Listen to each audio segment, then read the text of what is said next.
নামাজে বায়ু আটকে রাখলে নামাজ হবে কিনা, কিংবা নামাজে যদি বায়ু বের হয়ে যায় তখন কি করবেন? অনেক ব্যক্তি আছে নামাজে বায়ু আটকে রেখে তারপর নামাজ আদায় করে, আবার অনেক ব্যক্তি আছে নামাজের মধ্যে বায়ু বের হয়ে যায়, তখন ওই ব্যক্তি দুইজন ব্যক্তিরই করণীয় কি? অর্থাৎ এই বিষয়ে আমরা যদি সমাধান নিতে যাই, হাদিসে দুইটি অভিমত আছে। এক হাদিসে একটি অভিমত জামিয়া তিরমিজির বর্ণনায় এসেছে, আরেকটি অভিমত বুখারী ও মুসলিমের মধ্যে হাদিসটি এসেছে।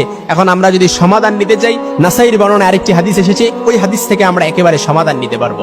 প্রথম অভিমত হচ্ছে, কোনো ব্যক্তি যদি নামাজের মধ্যে বায়ু চলে আসে, ওই ব্যক্তি তখন বায়ুটা বের না করে তখন সে কি করেছে? আটকে রেখেছে। তখন ওই ব্যক্তির জন্য করণীয় হচ্ছে যে হাদিসটি এসেছে বুখারী ও মুসলিমে, রাসূল বলেছেন, এক ব্যক্তি যখন রাসূলের কাছে এসে অভিযোগ করলো, তখন বলল, ইয়া রাসূলুল্লাহ, আমার মনে হয় যে নামাজের মধ্যে আমার পেছন দিক দিয়ে বায়ুপথ দিয়ে মনে হয় কোনো কিছু বের হচ্ছে।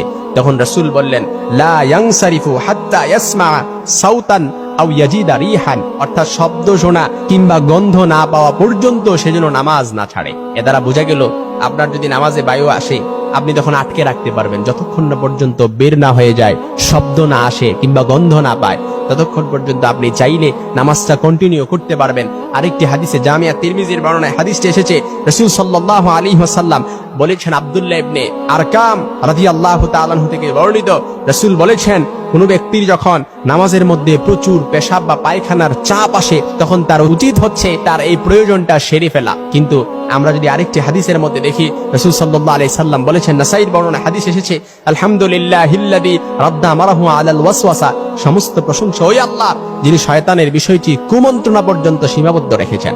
আমরা যখন নামাজে দাঁড়াই, শয়তান আমাদেরকে বিভিন্নভাবে কুমন্ত্রণা দেয়।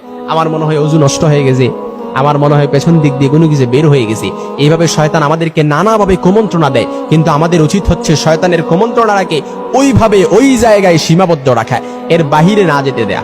যদি ওই ব্যক্তি করে, তাহলে ওই ব্যক্তি সফল হবে। অর্থাৎ আপনার নামাজে বায়ু চলে আসতেছে, এরকম মনে হচ্ছে, এরকম কুমন্ত্রণা আসতেছে, ওযু মনে হয় নষ্ট হয়ে গেছে, অর্থাৎ কোনো ব্যক্তি মাজুর, প্রস্রাবের ফোঁটা অনবরত বের হয়ে যায়, তার মনে হচ্ছে আমার মনে হয় প্রস্রাবের ফোঁটা বের হয়ে গেছে, ওই মাজুর ব্যক্তিরও জন্য করণীয় হচ্ছে নামাজ কন্টিনিউ করা।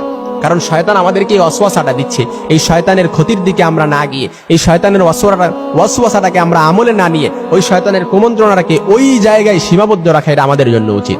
এভাবে নামাজ কন্টিনিউ করতে পারবেন, কোনো সমস্যা নেই।